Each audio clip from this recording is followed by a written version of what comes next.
Voy a presidir la mesa número 2 de este evento. El tema específico es proyectos de ley sobre negociación colectiva en el sector público. Está conmigo Juan José, o con nosotros, Juan José Martínez, Adolfo Ciudad y Ana Cecilia Crisanto. Por cuestiones de tiempo y orden, quizás para no hacer tan larga la pausa entre uno y otro, los voy a presentar a los tres. Juan José Martínez Ortiz, creo que lo conocen todos, pero es abogado de la Pontificia Universidad Católica del Perú, magíster en Derecho en la New York University School of Law, es profesor de Derecho de la Universidad Nacional Mayor de San Marcos y de la Universidad del Pacífico, y en este momento ocupa el cargo de presidente ejecutivo de la Autoridad Nacional de Servicio Civil. Adolfo Ciudad Reynó, que está a mi derecha, es profesor de la Universidad Nacional Mayor de San Marcos y de la Pontificia Universidad Católica del Perú, abogado en ejercicio, ex especialista de la OIT en legislación laboral y past presidente de la Sociedad Peruana de Derecho del Trabajo y de la Seguridad Social.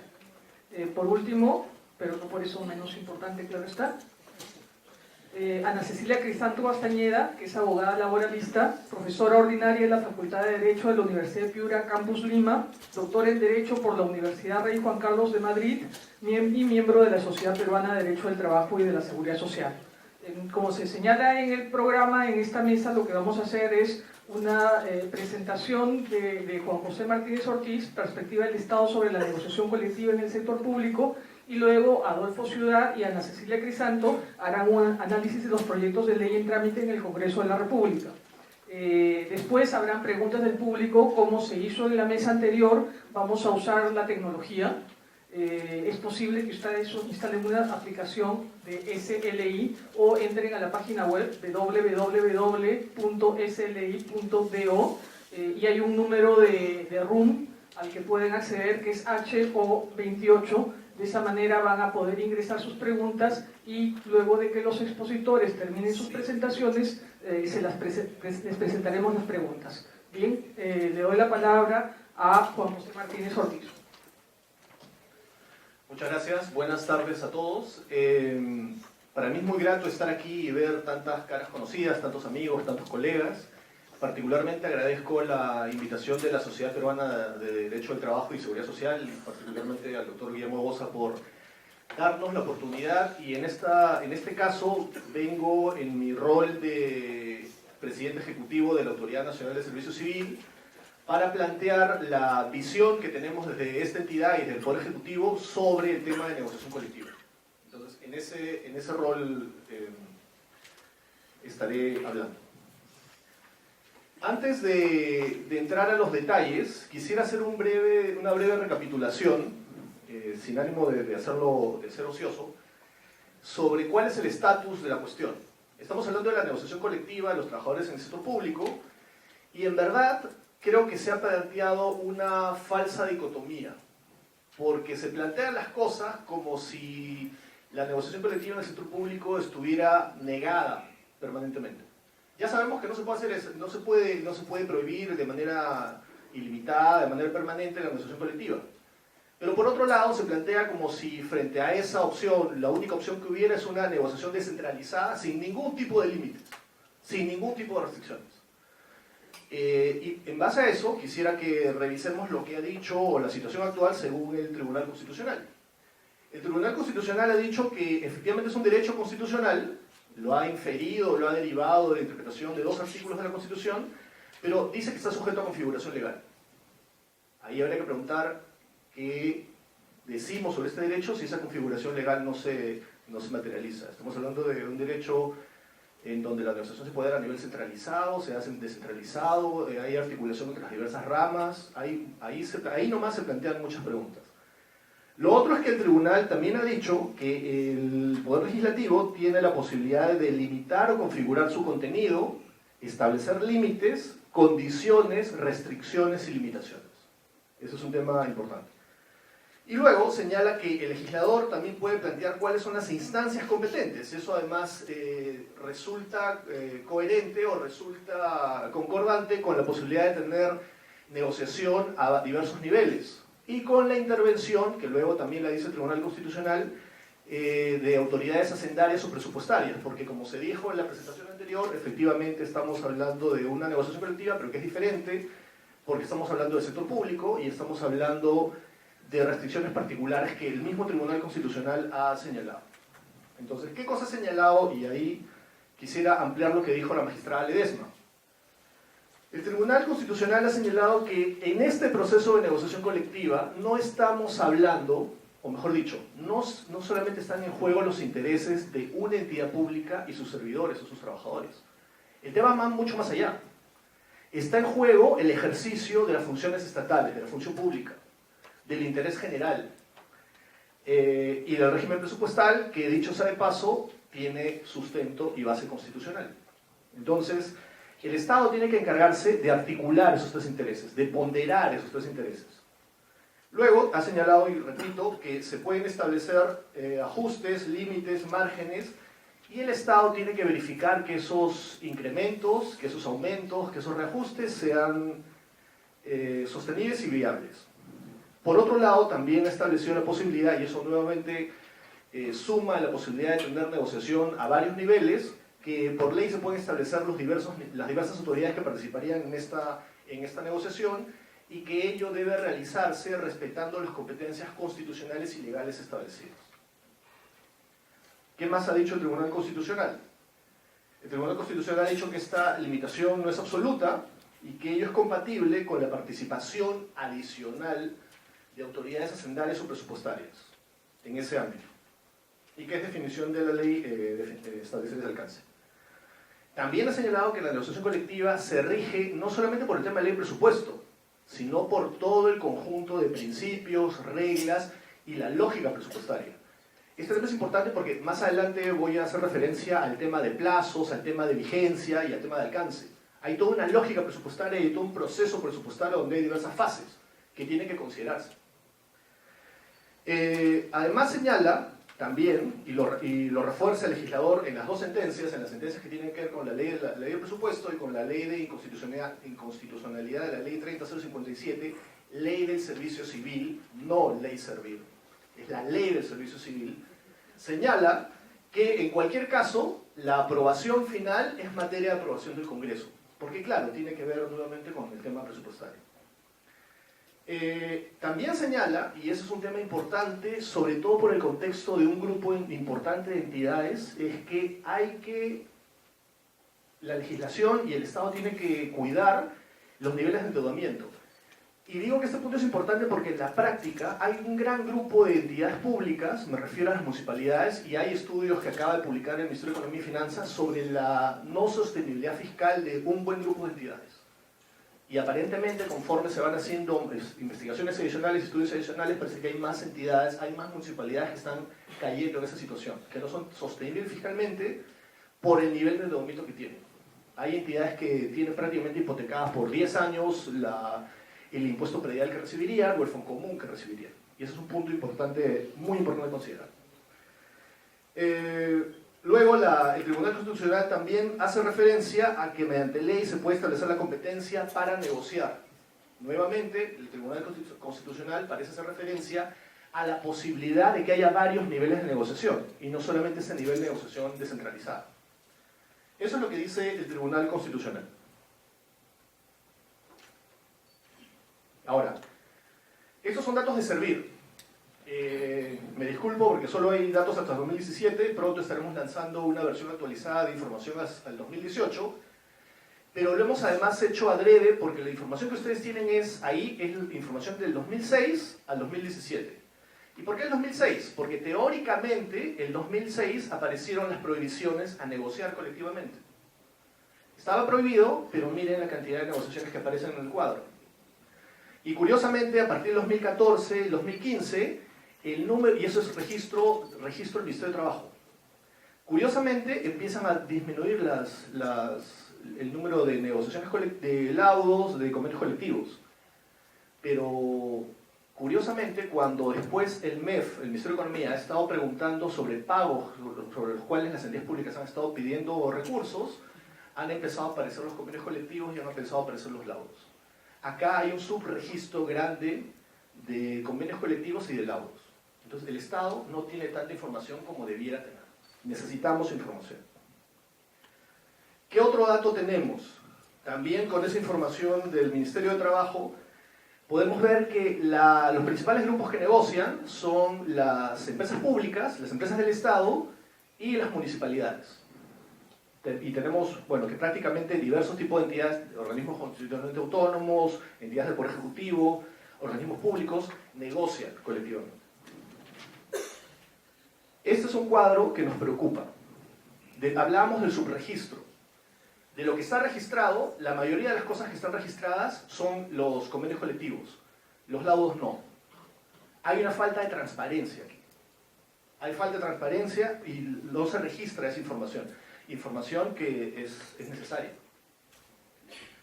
También tenemos en este cuadro los temas que se negocian. Del 100%, básicamente el 75%, grosso modo, son temas económicos. Estamos hablando de asignaciones de todo tipo. Las asignaciones van cambiando de nombre y van mutando. Hay asignación por diferentes conceptos. Y cuando seguramente se prohíbe algún nombre o algún concepto, se inventa un nuevo concepto. Se dice que no se negocian temas económicos y yo les estoy presentando aquí los números en donde parecería que está pasando lo contrario. Frente a eso, ¿qué nos preocupa? ¿O qué temas deberían considerarse? Como la mayoría de ustedes conoce, en el sector público hay un gran desorden en lo que se refiere a regímenes de vinculación con el Estado. Tenemos el 276, que es de carrera administrativa, pero que digamos está congelado desde hace muchos años y está en teoría destinado a morir. Tenemos el 728, que es un régimen especial asignado por ley a determinadas entidades. Tenemos el régimen temporal del CAS. Tenemos carreras especiales. Tenemos entidades de diverso tipo. Y además no tenemos políticas remunerativas unitarias. Las entidades perciben ingresos, o los servidores de las entidades perciben ingresos de diverso tipo.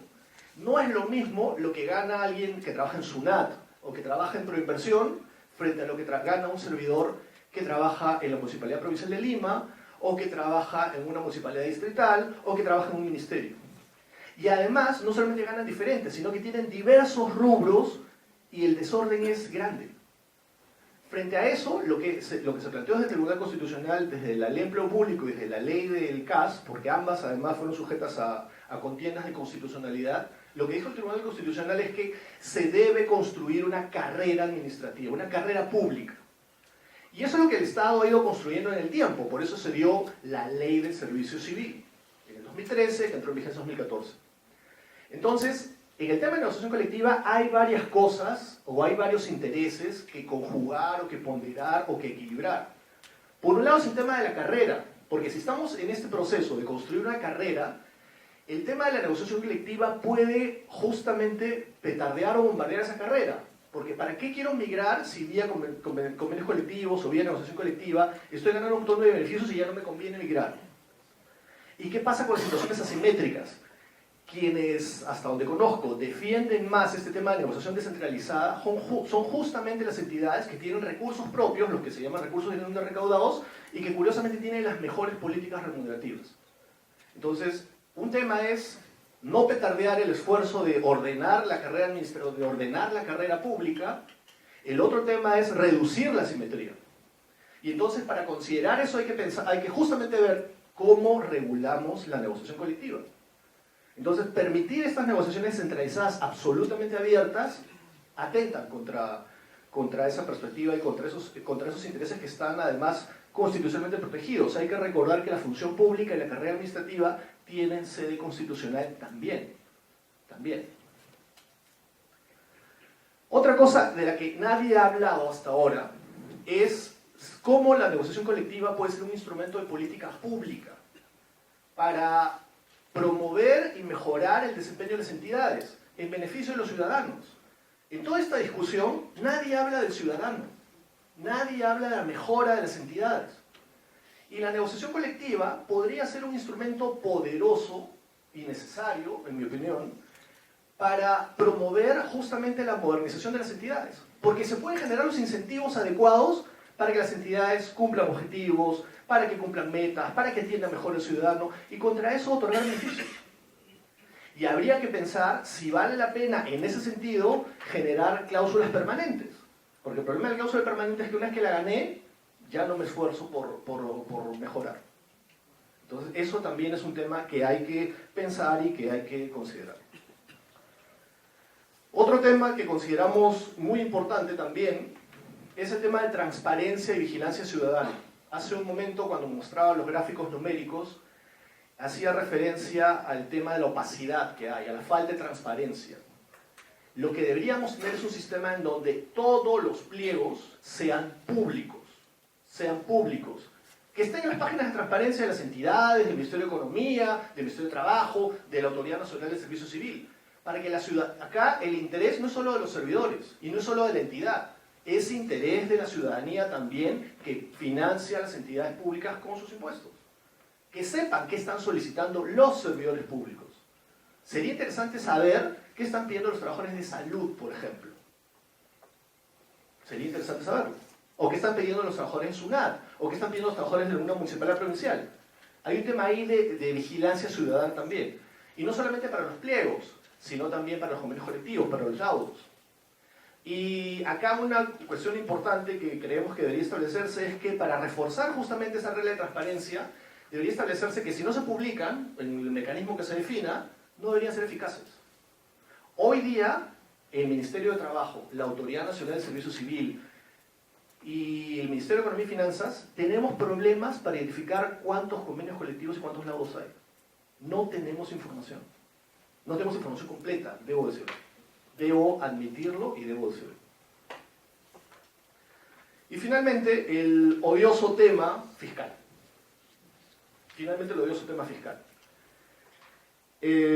Se han identificado efectivamente que a pesar de todas las prohibiciones que han existido y a pesar de que el derecho está sujeto a configuración legal y a pesar de que hay restricciones de tipo presupuestario que han debido cumplirse, hay muchísimas negociaciones colectivas, muchos convenios colectivos y muchos laudos arbitrales donde esto se cumple.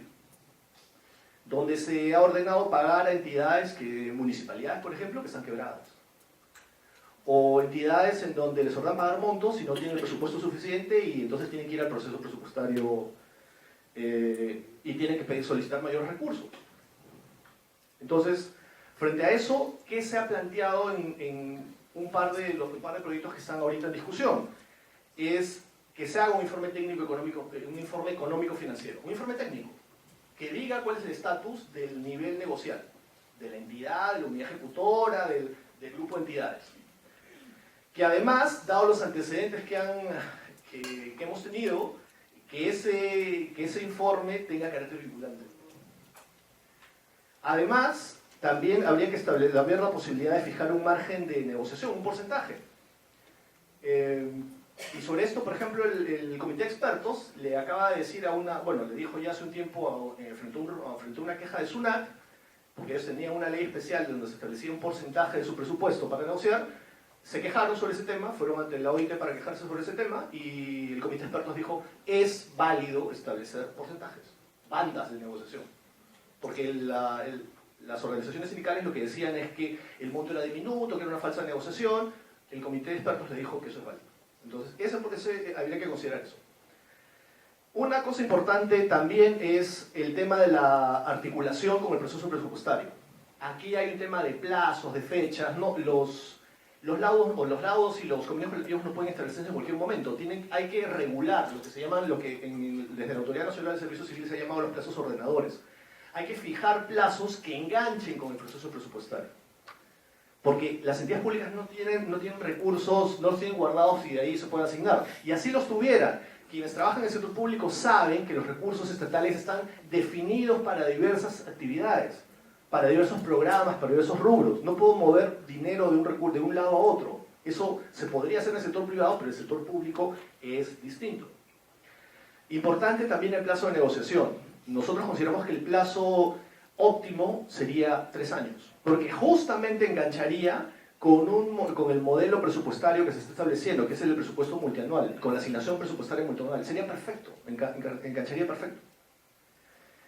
Vinculado a eso tenemos el tema de cómo solucionamos la situación cuando no hay acuerdo. ¿Cómo solucionamos? Una opción, y ahí hay casos que donde OIT podría dar alguna ilustración mayor, hay casos en donde no necesariamente se resuelven con arbitraje. De hecho, el modelo peruano en donde hay arbitraje económico para el sector público es un modelo extraño en el mundo, es raro. Creo que es único, inclusive. Hay opciones en tribunales administrativos. Pero si se insiste en el tema de arbitraje, habría que definir, y la propuesta sería que el arbitraje sea voluntario. Porque en el arbitraje potestativo, necesariamente lo que el Tribunal Constitucional ha dicho y lo que la OIT dice es un proceso de diálogo, de negociación, no de imposición del producto a negociar. Entonces habría que definir eso. Entonces, frente a eso, el arbitraje potestativo no debería establecerse, debería ser voluntario. En el tema de los árbitros, hay que definir un nuevo registro. Hay que establecer reglas para el acceso de los árbitros, establecer reglas de incompatibilidades, de conflictos de interés. Eso nadie lo ha estado mirando en el Perú. Nadie. Y finalmente, aún en un sistema de arbitraje, en base y en sustento del interés general, el presidente tiene que ser nombrado por una entidad estatal. Porque de lo que estamos hablando no estamos hablando de intereses particulares, estamos hablando de entidades estatales. Y otra vez, el Tribunal Constitucional dice que hay que tutelar también la función pública, las restricciones presupuestarias, el fundamento constitucional hay otros valores que considerar. Entonces, esos son los elementos que, digamos, desde el sector público, desde las entidades estatales, desde el ente rector, del servicio civil, nos preocupan y esperamos que sean considerados en el debate que se está dando actualmente en el Congreso. Gracias.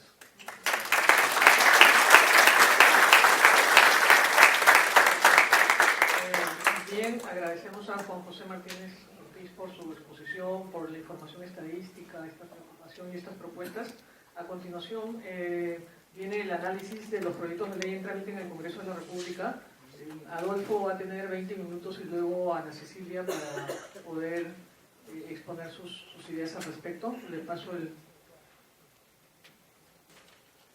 Agradecer a la Sociedad Peruana de Derecho del Trabajo haberme concedido el privilegio de poder compartir algunas ideas con ustedes esta tarde sobre los proyectos de ley en trámite. También saludar a mis distinguidos colegas de la mesa, con quienes espero poder compartir algunos criterios. En primer término, yo quisiera señalar que existe una obligación de fomento de la negociación colectiva, tanto a nivel internacional como por la propia Constitución Política de nuestro país, del artículo 28. El deber de estímulo y fomento de la negociación colectiva entonces implica que exista una negociación libre y voluntaria. Y efectivamente hay dos proyectos en trámite. Uno es la autógrafa de la Ley de Negociación Colectiva aprobada por el Congreso en noviembre de 2018, es decir, se aprobó la ley, faltaba promulgarla y fue observada por el Poder Ejecutivo.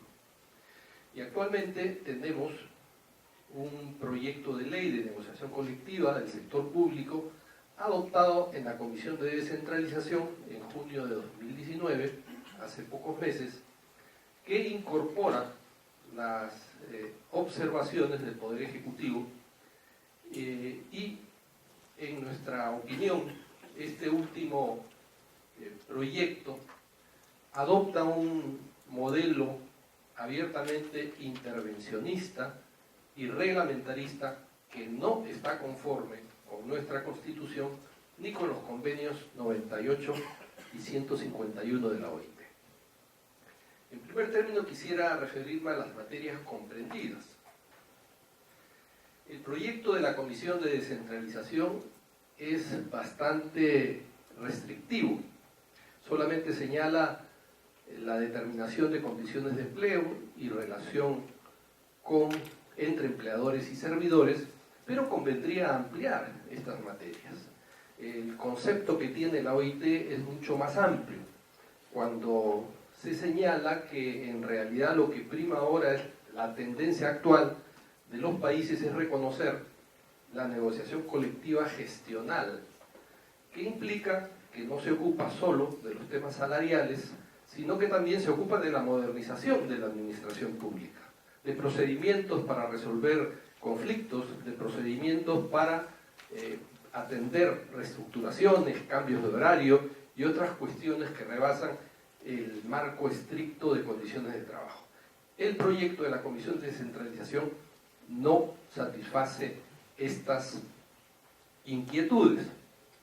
A este respecto, la redacción del proyecto de la autógrafa aprobado en noviembre del 2018 es un poco más amplio, pues se refiere a todo aspecto relativo a las relaciones entre empleadores y trabajadores y las relaciones entre organizaciones de empleadores y de trabajadores.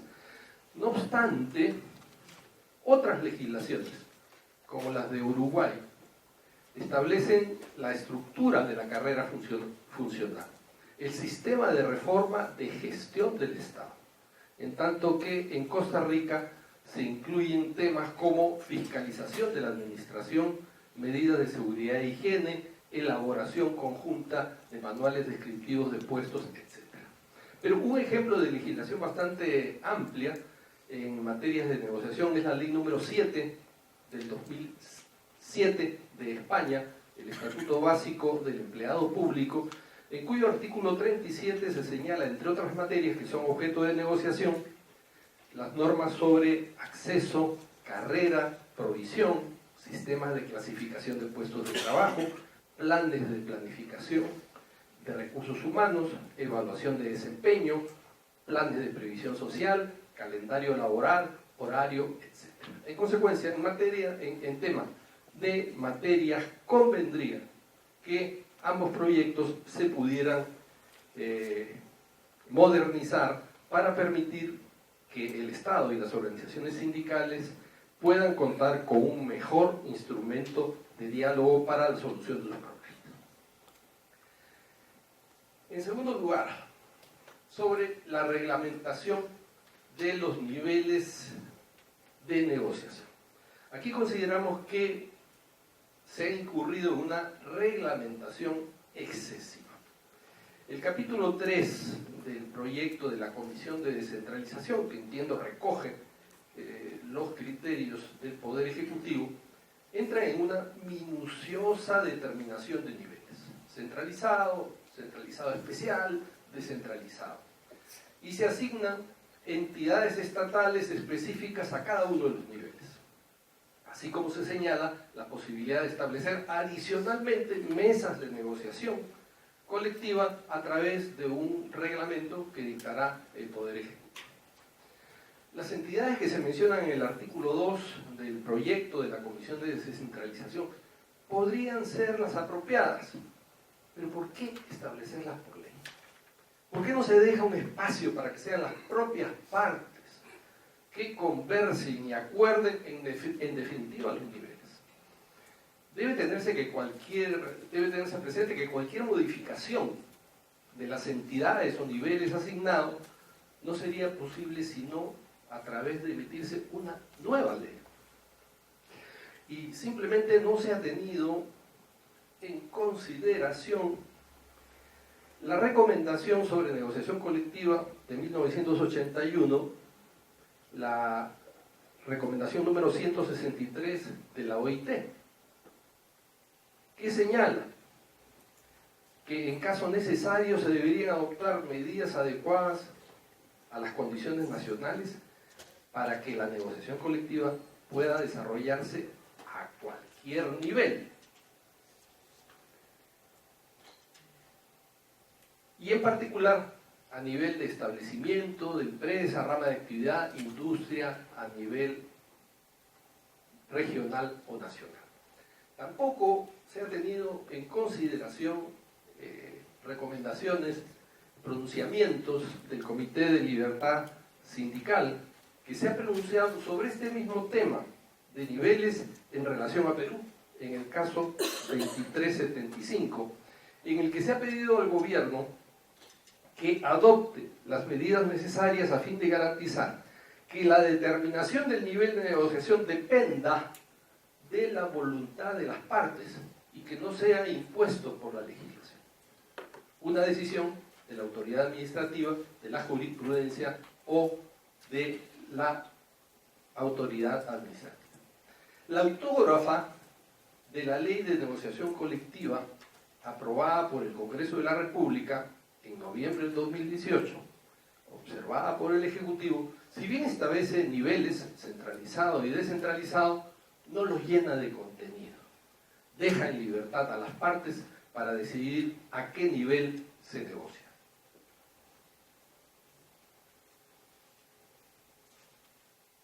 Otro tema que tenemos que es bastante importante es el informe económico financiero, que como ya hemos escuchado, es un informe que es vinculante. O sea, determina unilateralmente el contenido de la negociación colectiva, al establecerse que es de carácter vinculante, que es obligatorio. Además, el 17.5 impone un piso máximo negociable sobre condiciones económicas con carácter obligatorio para cada negociación. Y que el laudo arbitral es nulo si no respeta las conclusiones del informe. Entonces, se concede tanta importancia a este informe del MEF que no empieza el trato directo si antes no se emitió el informe, de acuerdo con el proyecto. Artículo 16. Es el MEF entonces quien determina el contenido del convenio colectivo o laudo arbitral. Si estamos frente a un informe que es vinculante, que es obligatorio para las partes y para el tribunal arbitral.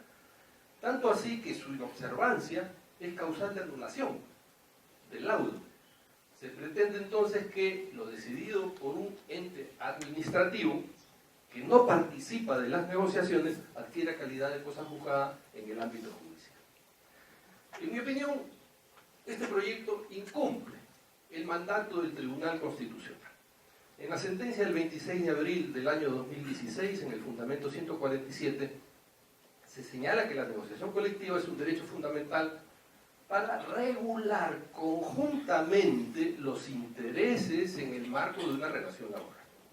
En ese sentido, entonces, es un proceso de diálogo encaminado a lograr un acuerdo. Pues si tenemos un informe vinculante y obligatorio, ¿qué proceso de diálogo cabe? Si es que estamos en desacuerdo con ese informe. La autógrafa del Congreso va en otra dirección.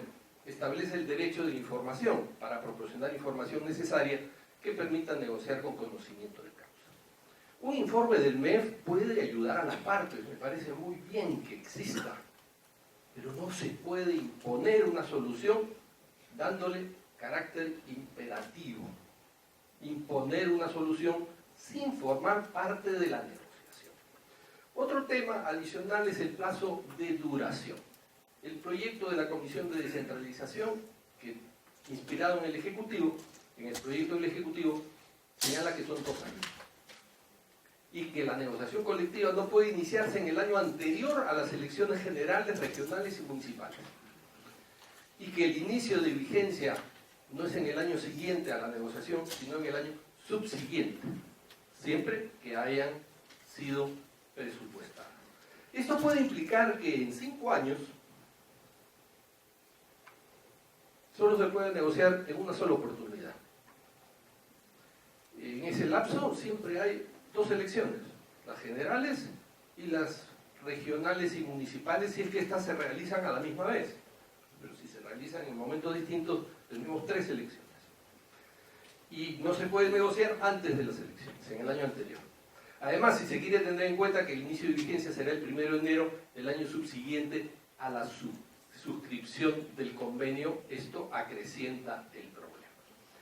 La autógrafa del Congreso, por el contrario, señala una vigencia mínima de 1 año, inicio de vigencia en el año siguiente. El Comité de Libertad Sindical ha señalado que la duración de los convenios es una materia que en primer término corresponde a las partes concernidas. Y si el gobierno cree que debe haber una acción en otro sentido, debería reflejarse en un acuerdo tripartito. En consecuencia, el tema de vigencia y de plazo también no está conforme con las normas internacionales.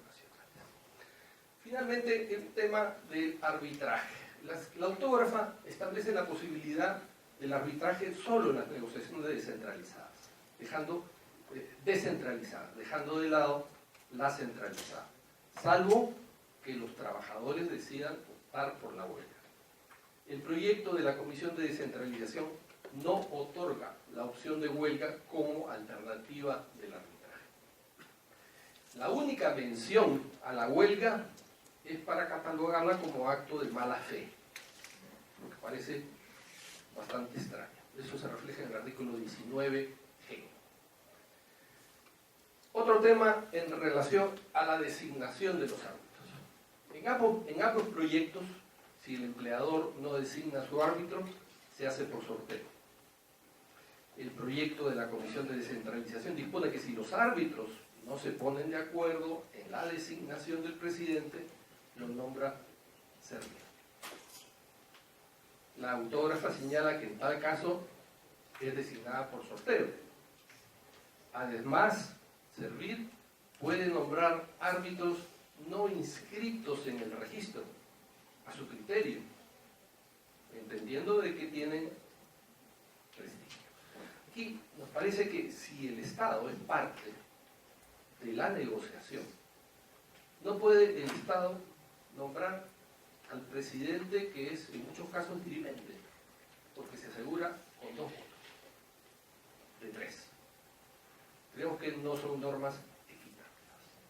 Luego, efectivamente, se señala que habrá un nuevo registro de árbitros. Se debería, ese mismo criterio que se está señalando para Servir, darle a las partes libertad para nombrar los árbitros de reconocido prestigio sin que estén inscritos en registro. El reglamento, además, se señala que, con mucho énfasis, que establecerá la exclusión del registro. Y llama preocupación que el artículo 21, tercer párrafo, señala que si los árbitros no se sujetan a las disposiciones legales vigentes, tienen la sanción de ser excluidos en caso de incumplimiento. Pues yo me pregunto, ¿qué pasa con el control difuso? Si es una facultad, un deber, deber constitucional. En muchos casos los tribunales no se sujetan a las disposiciones legales vigentes, porque ya sabemos qué ha pasado con las leyes de presupuesto. Aún después de la sentencia que salió en el año 2016, todos los años se vuelve a prohibir los incrementos de remuneración. Y eso va a seguir siendo así. Entonces, finalmente, con esto termino, la ejecución del laudo arbitral. Mientras la autógrafa reafirma que el laudo arbitral es un instrumento de solución de los conflictos disponiendo su ejecución obligatoria, el incumplimiento, por ejemplo, inhabilita al empleador de impugnar el laudo. El proyecto de la comisión dispone que la sola presentación de la impugnación suspende automáticamente el laudo hasta la sentencia de primera instancia. En síntesis, la autógrafa aprobada por el Congreso de la República no cumple con la Constitución ni con los estándares internacionales en materia de negociación colectiva. A diferencia del proyecto de la Comisión de Descentralización, no cumple con la Constitución ni con los convenios de la OIT. Hay diferentes mecanismos para imposibilitar la negociación colectiva en el sector público que creo que debiéramos superar. Lo que nosotros tenemos que propugnar es que hayan mecanismos suficientes como para propiciar el diálogo social entre las partes y que empleadores y trabajadores en el seno del Estado puedan llegar a los mejores acuerdos para mejorar el servicio que se presta a los ciudadanos. Muchas gracias.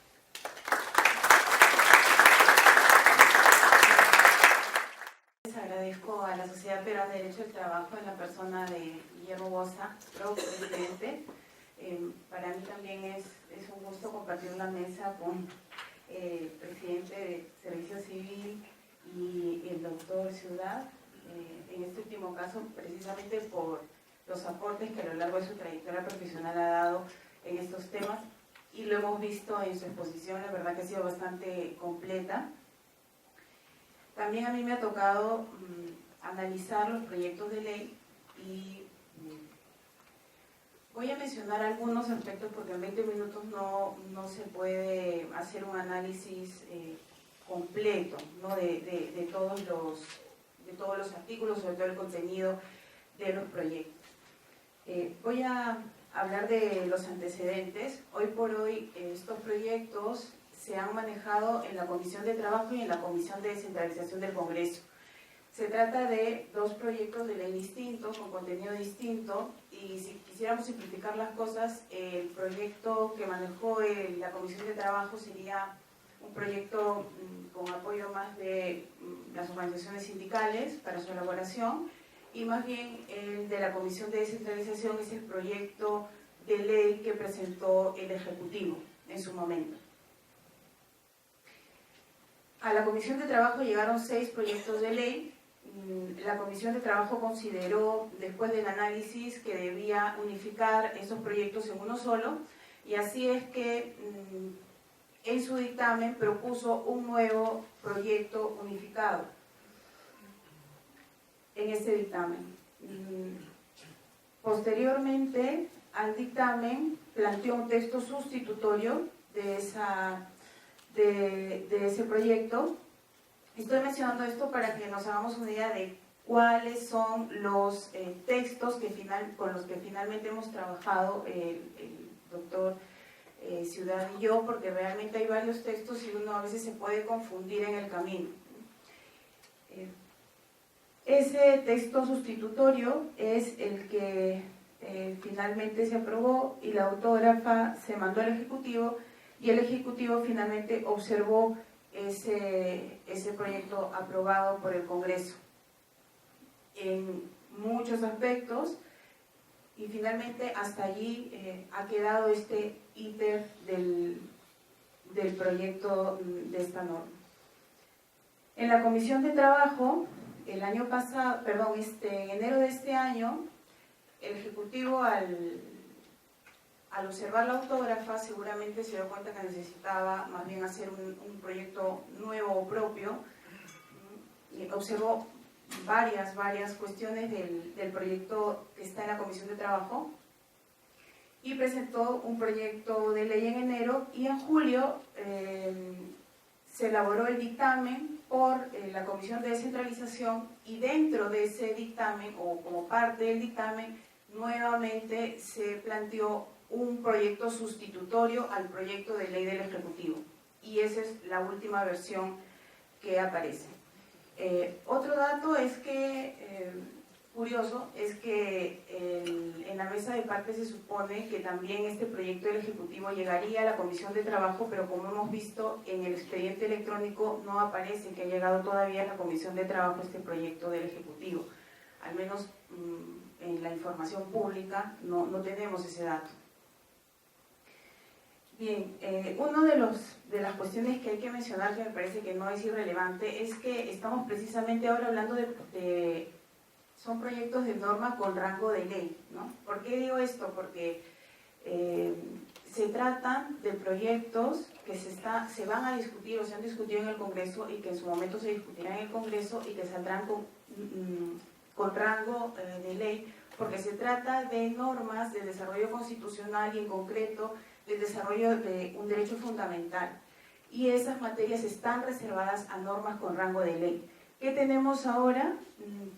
¿Dónde está regulado hoy por hoy la negociación colectiva del sector público? En el reglamento de la ley del servicio civil, que está vigente todavía, y que el Tribunal Constitucional ha pedido precisamente al Congreso que regule esto a través de una ley, porque es el rango que le corresponde a los derechos constitucionales. Hoy por hoy tenemos un modelo de jerarquía normativa invertida, como les digo, ¿no? Que no es cualquier cosa, porque dejamos el contenido de un derecho fundamental a una posible modificación a través de un simple reglamento. Entonces sí es urgente que esta materia se debata, se analice y finalmente se llegue a aprobar y a regular. Una de las cuestiones que me llamó la atención sobre los proyectos de ley, ambos, tanto de la Comisión de Trabajo como la descentralización, es que hay una norma derogatoria que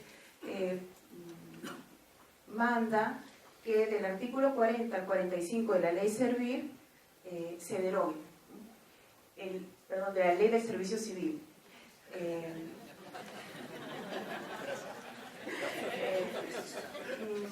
Y son 6 escasos artículos. Hemos dicho que es una materia que corresponde regular a una norma con rango de ley. La Ley del Servicio Civil regula en escasos 6 artículos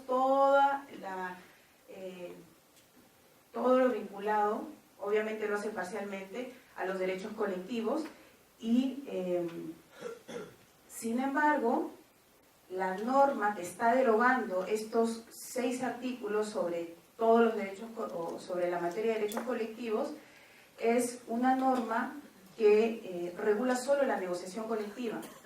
Entonces, va a salir una ley de negociación colectiva que deroga todos los artículos vinculados a derechos colectivos en la Ley del Servicio Civil. Son 6, pero regulan en un artículo la huelga, en 3 artículos la negociación colectiva y en 2 artículos cuestiones generales. Entonces, lo que se puede proponer aquí es que si se quiere derogar, se derogue solo los artículos 42, 43 y 44, que son los que mencionan o regulan la materia de negociación colectiva, para que sea la nueva ley que salga la más completa, ¿no? Y finalmente, si ya se quiere derogar más, por lo menos sí mantener el artículo 40, que es el artículo de la Ley del Servicio Civil que deriva a la Ley de Relaciones Colectivas de Trabajo para su aplicación supletoria. Necesitamos una norma con rango de ley que nos diga cómo regular, al menos de manera supletoria, los derechos colectivos. Esta norma o estos proyectos de ley solo versan sobre negociación colectiva. No hay una ley con rango, una norma con rango de ley que regule los derechos colectivos de los servidores públicos. Eso está en los 5 artículos de la Ley del Servicio Civil, que es insuficiente, y lo demás en reglamento. En ambos proyectos de ley está el principio de previsión y provisión presupuestal.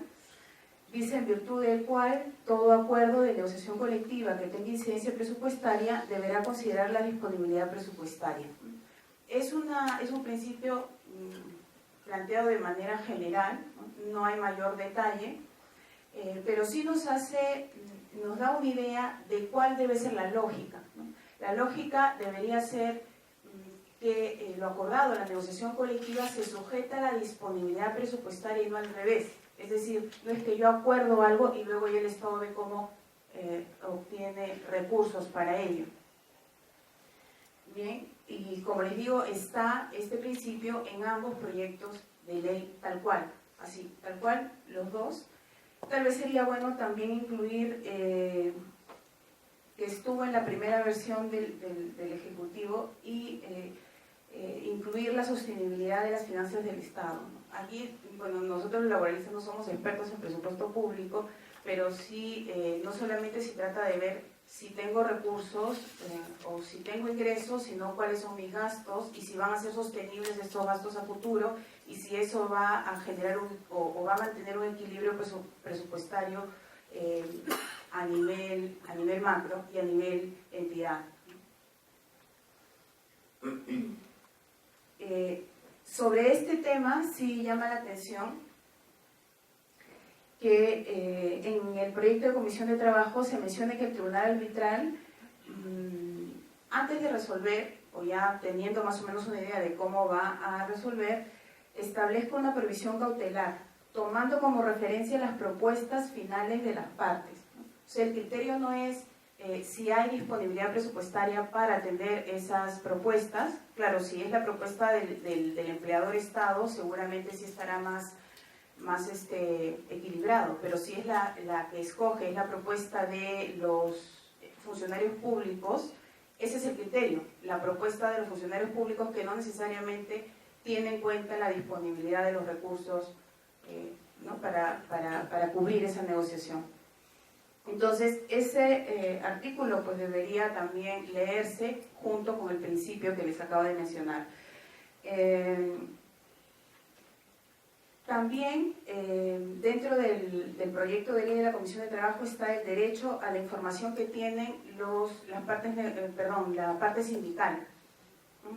Allí es donde ellos pueden solicitar toda la información necesaria para negociar con conocimiento de causa, dice, ¿no? Y además hay una lista de todo lo que pueden pedir y es una lista abierta, pero no se establecen límites o criterios expresos. Simplemente quiero tener información para saber lo que quiero pedir o voy a pedir, pero no hay un tope hasta dónde puedo pedir o un margen o algún criterio de delimitación al respecto. Bien, en cambio, en la Comisión de Descentralización, el proyecto que está allí, efectivamente, como comentó el profesor Ciudad, allí sí se establece el deber más bien de la administración pública, sin que se lo pidan, el de presentar un informe económico financiero. Se trata de un informe general que establece por lo que al leerlo se entiende, es un informe que ya está listo. Sería ideal que sea un informe público, de acceso público, y además que sea bastante entendible para los no economistas o los que no somos especialistas, porque esos son informes que están pensados para la negociación colectiva y por tanto para los sindicalistas que no son especialistas en la materia. Un informe general, que es un informe macro de la economía del país, de cara al futuro, sobre los números macro del país, y cuando ya se inicia una negociación colectiva, elaboran un informe particular para esa negociación. Y sí es interesante todo lo que se tendría en cuenta en ese informe. En el artículo 17, porque es interesante, porque sí ayudaría mucho a realmente tener negociaciones colectivas eficaces y reales, ¿no? En donde se negocie lo que realmente se puede negociar y hasta dónde se puede negociar. Entonces, en estos informes de negociación, informes específicos, por ejemplo, allí también se da a conocer cuál es la valorización de lo que está pidiendo el sindicato, los ingresos y los beneficios que ya tengan los servidores públicos, ¿no? Porque no es lo mismo negociar cuando mi remuneración es de 1.000 que cuando es de 15.000. Sí es bueno partir de una negociación sabiendo de dónde parte también económicamente el funcionario. ¿Cuáles son las fuentes de financiamiento u otra información relevante? Dentro de esa información relevante tendría que estar, por ejemplo, pienso las obligaciones y las contingencias, las obligaciones que tenga la entidad y las contingencias que tenga la entidad o la entidad pública. También el proyecto de la comisión sí es más clara al señalar que el informe debe establecer un máximo negociable sobre las condiciones económicas. Aquí sí, cuando se negocia, se tiene ya, bueno, en la medida de lo posible se tiene un norte, ¿no? Para saber hasta dónde yo puedo pedir o hasta dónde puede gastar el Estado, que es lo que ha comentado el doctor Martínez respecto al caso de la SUNAT. Este informe económico financiero sí es cierto que ha tenido algunas críticas y que leemos en los medios, pero también el Comité de Libertad Sindical ha considerado que es una buena medida que exista en la medida en que los ingresos de las empresas y entidades públicas dependan del presupuesto del Estado. No sería objetable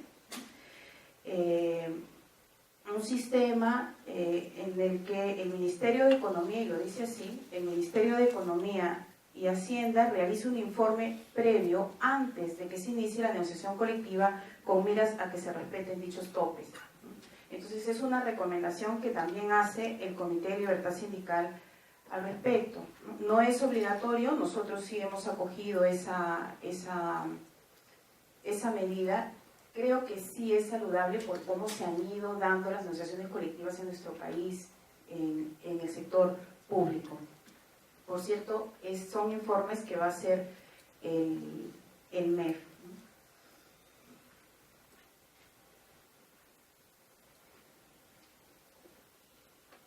Respecto a lo mencionado sobre el presupuesto, en el proyecto de la Comisión de Trabajo también se ha criticado, algunos han criticado esta medida, ¿no? Esta disposición, que los gobiernos locales con menos de 20 trabajadores, es decir, los que tienen menos ingresos, puedan aplicar de manera extensiva convenios colectivos de otro ámbito, ¿no? Entonces ellos no tendrían una negociación colectiva, sino que pueden elegir un convenio colectivo de otro ámbito. Esta es una técnica utilizada en otros países, pero tal vez no sea la mejor opción justo para las entidades con menos recursos, ¿no? ¿Cuál es el criterio que ha establecido el proyecto de la Comisión de Trabajo? Que puede escoger el convenio federal de su organización de rama, o sea, de una organización grande, o adscribirse al convenio de su elección con el que existe afinidad de ámbito, territorio u otros, ¿no? O sea, el criterio no es nuevamente si puede o no pagar esa municipalidad lo previsto en el convenio que yo voy a acoger o se va a extender a mi ámbito. De todas formas, sí creo que puede salvarse esa crítica porque en la misma disposición se señala que en los gobiernos locales la negociación colectiva se atiende con cargo a los ingresos de cada municipalidad. Con lo cual, sí es cierto que puedo extender el convenio, pero teniendo en cuenta los ingresos de mi entidad, ¿no? Entonces, de estos dos criterios, entre el convenio del ámbito geográfico, de mayor afinidad de ámbito territorial, también creo que el criterio principal aquí debería ser la disponibilidad presupuestaria. Esta cuestión de los topes, hay varias cuestiones que quisiera comentar, pero bueno, el tiempo no da.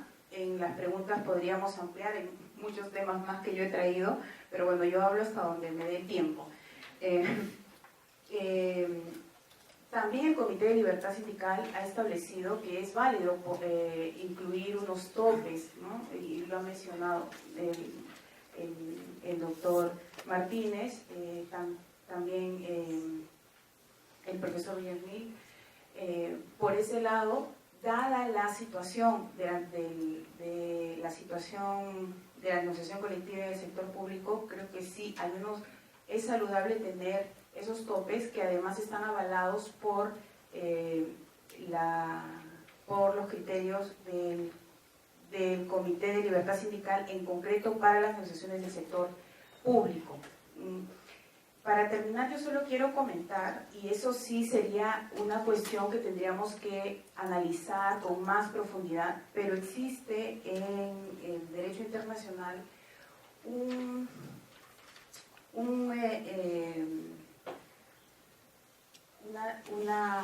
la posibilidad de adecuar el contenido de las normas internacionales a la realidad nacional y precisamente el artículo 151 de la OIT, en el artículo 7, y esto lo tienen casi todos los convenios internacionales y los de la OIT siempre remarcan esto. Bueno, el profesor Villamil sabe bastante más de esta materia, yo solo la planteo aquí. Deberán adoptarse, de ser necesario, medidas adecuadas a las condiciones nacionales. Siempre, en algún momento, el convenio siempre habla de adecuar a las condiciones nacionales para estimular y fomentar el pleno desarrollo de los procedimientos de negociación colectiva. Entonces, ¿por qué menciono esto? Porque el convenio 151, los criterios del Comité de Libertad Sindical, habría que también adaptarlos a nuestra realidad, ¿no? Por ejemplo, ha dicho el Tribunal Constitucional, porque también lo ha establecido así, o porque así también lo ha mencionado el Comité de Libertad Sindical, que se puede incluso paralizar las negociaciones o los aumentos remunerativos hasta por 3 años, obviamente cuando exista una justificación. Nosotros lo hemos querido hacer y en la práctica, en realidad, se han seguido dando negociaciones, con lo cual esos 3 años que han sido formalmente han sido más de 3 años, pero en la práctica no ha sido así. Entonces todavía podría existir alguna posibilidad de, al menos no a nivel general, sino al menos en aquellas entidades, como ha mencionado el doctor Martínez, aquellas entidades en donde ya no hay sostenibilidad financiera o sostenibilidad fiscal, establecer un parón del tiempo que sea por las circunstancias de esa entidad para no negociar, al menos por ese tiempo, aumentos remunerativos o temas remunerativos, ¿no? Simplemente yo dejo esto a la opinión. Seguramente el profesor Ciudad tiene muchísimo que decir sobre esto. Se llama margen de apreciación de los estados respecto a los convenios internacionales. Y eso es algo que pienso, dado el desorden que tenemos en nuestras remuneraciones, podríamos tener una regulación de transición y luego ya una regulación más acorde con lo que ha expuesto también el profesor Ciudad. Eso es todo.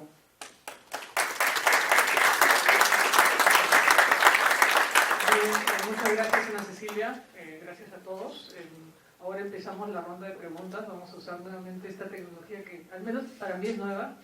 Voy a leer las preguntas en orden consecutivo conforme fueron emitiéndose o enviándose este sistema. Hay algunas preguntas que están abiertas, por lo cual quien desee puede responder, y hay otras que sí están dirigidas. Entonces, las leo rápidamente. ¿Cómo se neutraliza el clientelismo político en la negociación colectiva del sector público, en particular municipalidades y gobiernos regionales? El laudo arbitral económico tiene naturaleza de convenio colectivo, no es una sentencia, no es cosa juzgada. Esto resulta clave para regular el proyecto de ley. Para el doctor Martínez, dejar a libertad de las partes fijar el nivel de negociación, ¿en qué medida afectaría la transparencia y el equilibrio presupuestario? Doctor Ciudad, ¿cuál es el artículo de la reserva legal para regular la negociación colectiva? Pregunta específica para el doctor Ciudad. Perú es uno de los países con mayor cantidad de quejas ante el Comité de Libertad Sindical del OIT. No debatir el proyecto de ley del Ejecutivo en el Consejo Nacional de Trabajo no afecta el propio diálogo social. Doctora Crisanto, ¿el laudo vinculante afecta el derecho a la negociación colectiva? Doctora Crisanto, si varios sindicatos de municipalidades forman una federación por territorialidad, ¿a quién presentan el pliego si las municipalidades son entes autónomos? Bien, pasamos a las respuestas. No sé quién desea comenzar.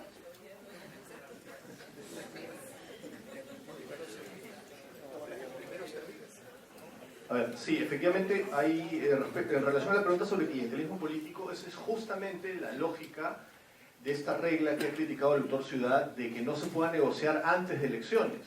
Y de hecho es lo que ha pasado en la práctica.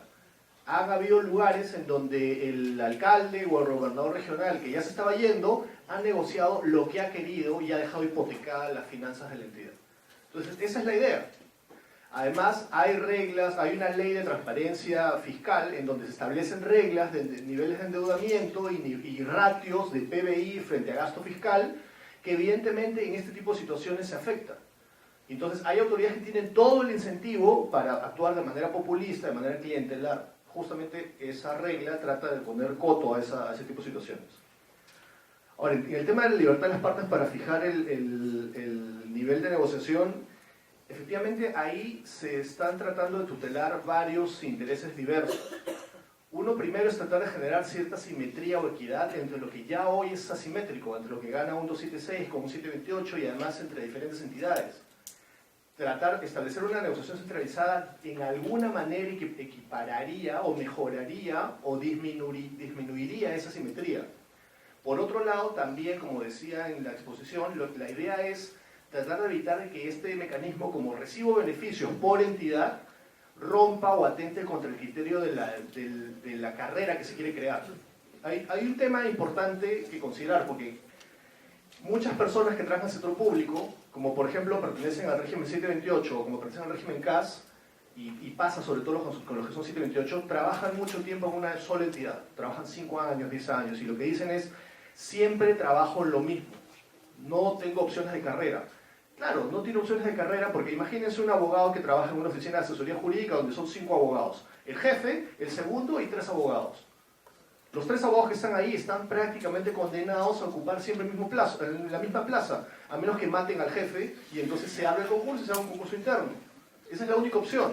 Justamente uno de los objetivos del tema de carrera es que, como en la carrera me puedo desplazar a otra entidad, puede pasar que esté en una entidad pequeña, en una municipalidad donde, por ejemplo, hay 5 plazas y soy asistente, pero se abre una plaza superior de analista en la municipalidad del costado o en el gobierno regional.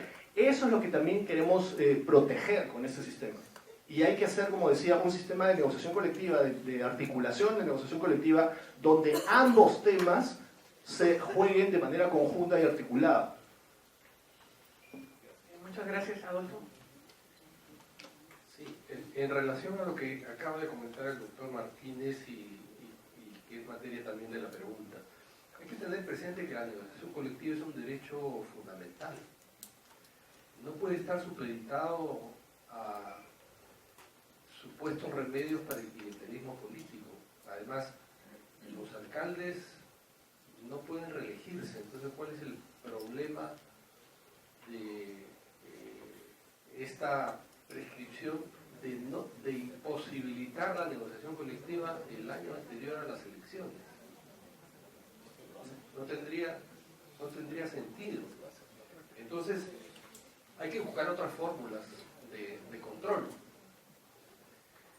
Sobre el tema del laudo, hay que tener presente que los arbitrajes tienen sede constitucional. El mismo artículo 28.2 dice que se garantiza, se fomenta la negociación colectiva y se promueven fórmulas de solución pacífica para las partes. Ese es el laudo arbitral que debe emitirse con las garantías de un proceso arbitral. Cada parte designa un árbitro, pero lo que no me parece, vuelvo a señalarlo, es que el presidente del tribunal sea designado por servir. No puede ser, es un asunto absolutamente desbalanceado. Y vuelvo al tema del informe económico. Tenemos que tener en cuenta que de acuerdo con el proyecto, hay un informe económico financiero que es de carácter obligatorio. Entonces, si es obligatorio, ¿qué vamos a negociar en la negociación colectiva en trato directo? ¿Qué laudo podemos emitir si emitimos un laudo que es contrario al informe? Somos excluidos del registro. Entonces, es un sistema, tal como está establecido, es un sistema donde las cartas están marcadas. O sea, hay que hacer un esfuerzo para buscar fórmulas de solución que prioricen el diálogo. Uno de los grandes problemas que tenemos en nuestro país, y lo estamos viviendo en este momento a nivel político, es la falta de diálogo entre los actores sociales. En lugar de buscar reglamentarismos y trampas en la ley, propiciemos el diálogo entre las partes. Acostumbrémonos a dialogar. Eso es lo que propugna la OIT desde el año 1919. Diálogo social. Pero no se puede hacer un diálogo social con cartas marcadas. No se puede hacer un diálogo con medidas que impidan el diálogo. Esto es un proyecto que está dirigido para que los laudos arbitrales o los convenios colectivos salgan como lo deciden 4 funcionarios en el Ministerio de Economía y Finanzas. Eso no puede ser.